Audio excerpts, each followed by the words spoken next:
Bonjour et bienvenue à tous. Je me trouve présentement à Rome, en Italie. Dans ce 6e épisode, nous découvrirons quelques merveilles d'une célèbre région de l'Italie, la Toscane. En effet, ces vignerons et ces villages médiévaux en font une région très prisée par les voyageurs. Nous terminerons ensuite notre visite à Rome, célèbre cité de l'Antiquité. Voici donc le 6e épisode. Les paysages de la Toscane sont sublimes.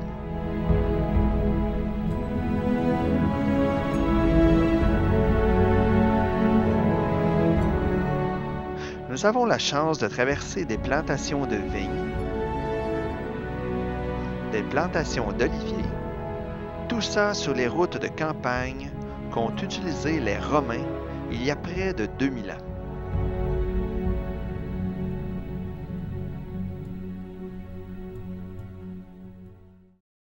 OK, nous sommes maintenant arrivés à notre hôtel en Toscane. Il s'agit d'un château sur le top d'une colline en Chianti.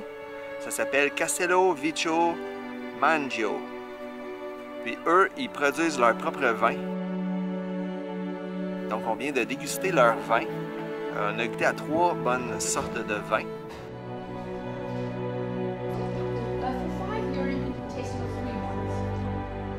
Puis on en a acheté une. On a pris San Jacopo, une bouteille de rouge. Elle est très bonne. Là maintenant, on va monter au château puis on va découvrir en même temps leur plantation. Donc c'est vraiment, vraiment un bel endroit là, par une belle journée en Toscane. Donc on va aller découvrir ça ce soir. Les archives font remonter l'origine du château à l'an 1400. Au Moyen Âge, sa position stratégique, juchée sur le sommet d'une colline, fit du château une pièce importante dans le réseau défensif de la ville de Florence.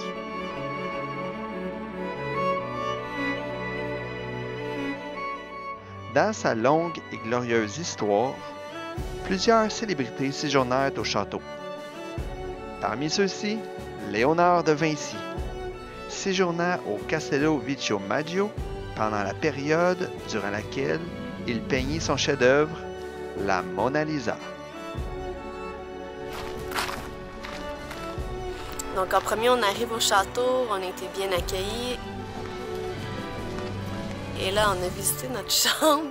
Et quand je dis visiter, c'était vraiment visiter notre chambre. Elle était énorme. On est arrivé, on capotait, moi puis Alexis, tellement qu'elle était grosse, puis beau, puis quand on se sentait privilégié d'être là, dans ce château-là.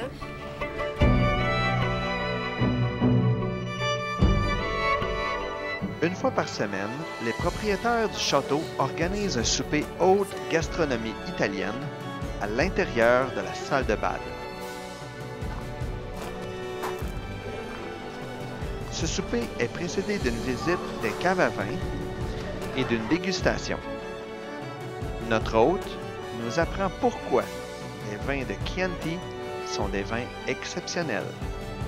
Il y avait une charmante madame qui nous a super bien expliqué de A à Z de comment fonctionnent les vignobles. And the roots of the vines, they can go about 5 to 6 meters to go in search of water. And that is why they are very happy here. Now, the Galestro soil that we have, it assures a very small production of grapes, but a very high quality. Et avec une telle énergie que c'était facile de l'écouter, très sympathique. J'ai vraiment beaucoup aimé la madame puis sa présentation. Et là, au souper, c'est dans le bal, la salle de bal. Donc, c'est une grande salle voûtée avec un piano au bout. Puis là, ils nous apportaient les services et la bouffe était écœurante. Chaque repas était super bon. Avec chaque repas, ils nous servaient un vin différent. On avait le droit de se le faire remplir autant qu'on voulait de chaque vin. Et là, un des serveurs s'assied au piano et se met à jouer du piano. C'était la première fois que j'entendais quelqu'un jouer du piano live et j'en ai vu Je suis venue les yeux pleins d'eau tellement que c'était beau, puis qu'avec la salle de bal en voûte, ça résonnait tellement fort, tellement puissant que je suis venue les yeux pleins d'eau, puis j'ai vraiment adoré quand ils jouaient du piano. À un moment donné, je me suis mis à quasiment pleurer, tellement que j'étais émotive, tellement que je trouvais ça beau. Fait que c'était une très belle soirée, mémorable, puis vraiment, je le recommande à tout le monde de venir ici.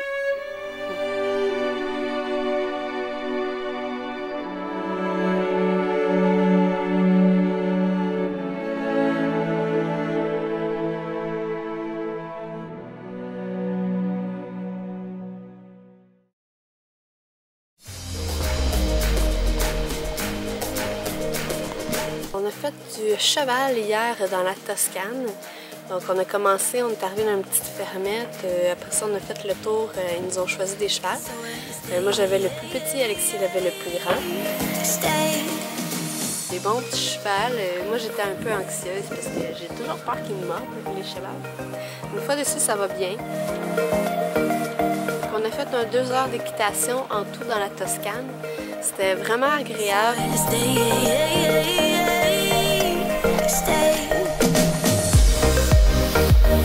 On a fait vraiment une belle ride dans la campagne toscane. On marchait en haut des collines, on redescendait en bas des collines. C'était vraiment beau, paisible. On a vu des bambis au loin.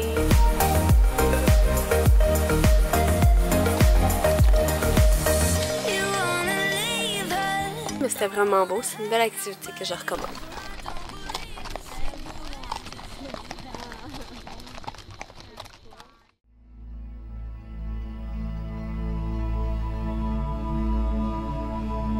Nous poursuivons notre route vers le sud, à travers la Toscane.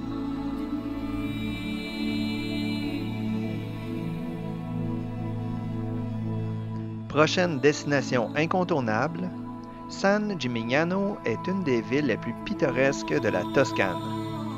Elle s'étend, toute embrassée dans sa double enceinte de murailles et parsemée de hautes tours, dans la mer d'oliviers qui recouvre les collines environnantes.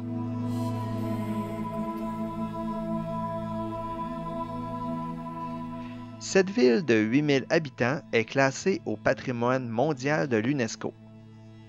San Gimignano commence son histoire aux alentours du 10e siècle, où elle prend le nom du saint-évêque de Modène, San Gimignano. San Gimignano connaît un grand développement durant le Moyen Âge.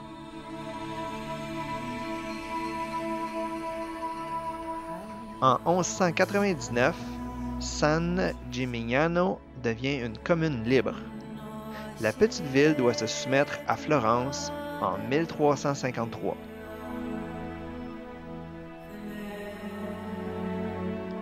Les tours, qui furent à un moment au nombre de 75, passent à 25 à la fin de l'an 1500. Aujourd'hui, 13 demeurent intactes. Nous quittons maintenant la Toscane pour aller vers la dernière destination de notre périple en Europe, la mythique ville de Rome.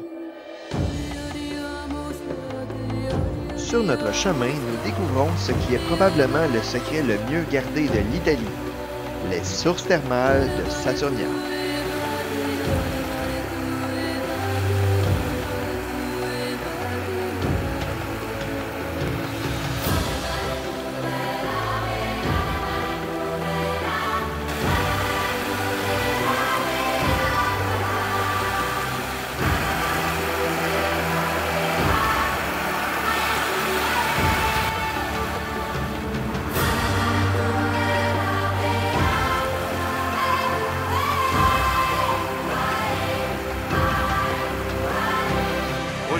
On a été dans les sources thermales de sources volcaniques, naturelles, donc, à la ville de Saturnia, en Italie. L'eau est à 37 degrés. C'est pas brûlant, c'est chaud, mais pas trop. Fréquenté surtout par les locaux. Pas trop de touristes quand même. On est à l'automne, donc il n'y a pas trop de monde. C'est vraiment un très bel endroit. On a passé un très beau moment. Une belle activité que j'avais très hâte Et je suis très content qu'on a pu en profiter comme ça.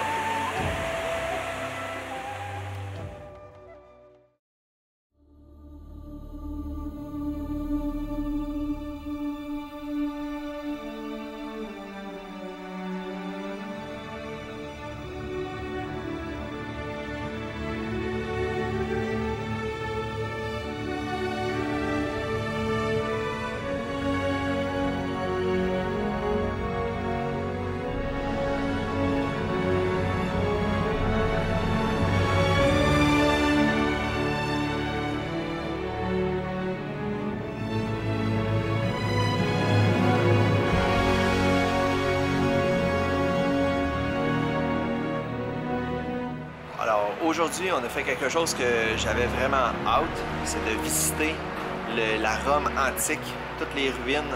On a pu visiter le Palatium. C'est une colline qui a été fondée Rome au début. La fondation de Rome remonte à l'an 700 avant notre ère. Au début, Rome était en fait 7 villages construits sur 7 collines. Le plus gros d'entre eux était situé sur le mont Palatin. C'est sur celui-ci qu'on construisit le palais des empereurs au 2e siècle. Cette cité de palais était appelée le Palatium.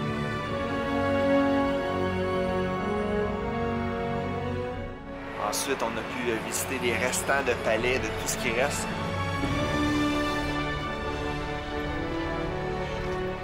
C'est vraiment impressionnant de voir que tout ce qui reste est en petites briques rouges, à cause qu'à l'époque, ils construisaient en briques, et ensuite, ils venaient caper ça, recouvrir ça de plaques de marbre, de faire des somptueux palais.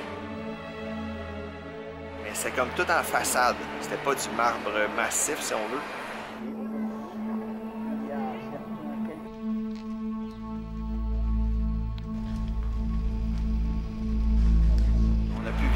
Les restants d'aqueducs. Pour acheminer l'eau à cette population nombreuse, de nombreux aqueducs sont construits. Au 1er siècle, ils peuvent acheminer vers la ville près d'1 million de mètres cubes d'eau par jour. Les célèbres routes romaines, construites il y a plus de 2000 ans, sont encore dans un état remarquable. Construit en 315, l'arc de Constantin est une magnifique arc de triomphe située à 2 pas du Colisée.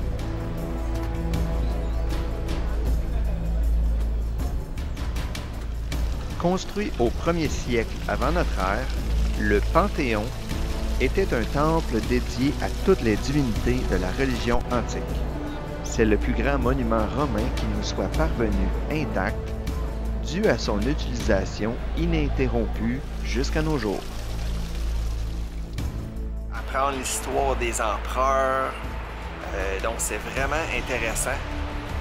Rome a été fondée en 700 avant Jésus-Christ. Donc tu vois qu'il y avait vraiment beaucoup d'âge dans ce qu'on a visité.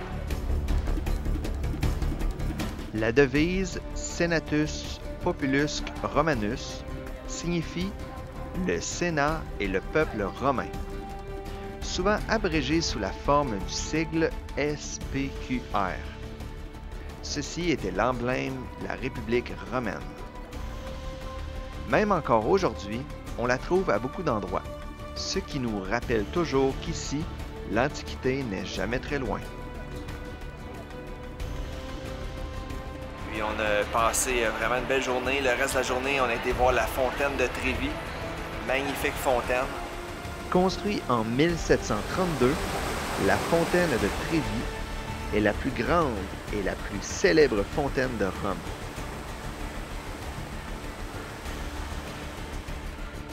Puis ensuite de ça, on a vu plein d'autres belles choses.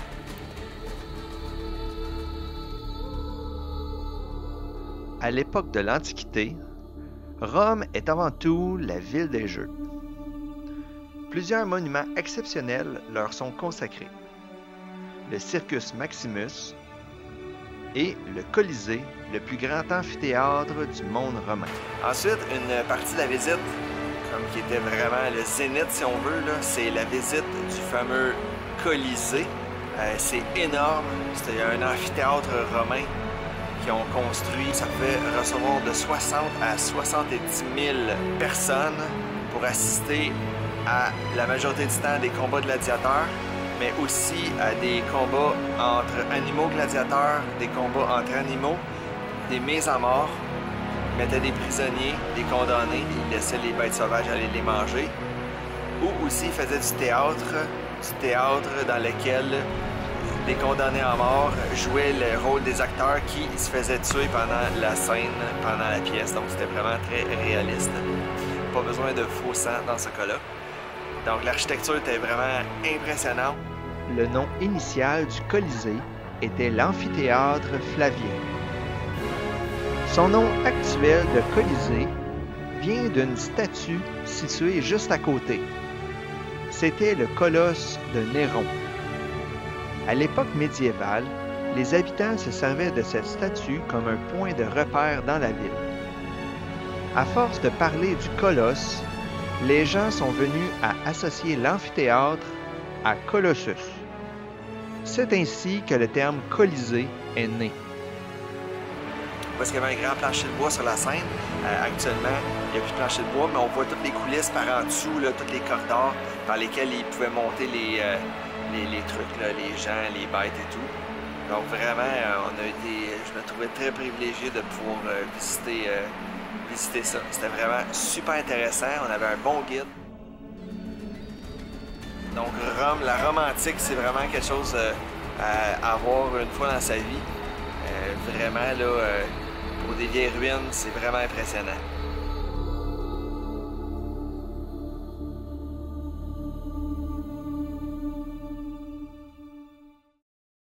Merci d'avoir été des nôtres et j'espère que vous avez apprécié cette série. J'espère de tout cœur qu'elle vous donnera le goût de voyager et de découvrir notre belle planète. Pour le prochain et dernier épisode, je vous présente un spécial bloopers ainsi qu'un montage de nos meilleurs moments. Je vous laisse donc sur ces images. Nous partirons également dans le sud, dans ce troisième épisode. Découvrir cette pays. Il faut... Nados, je me trouve présentement... Non, ok, je recommence.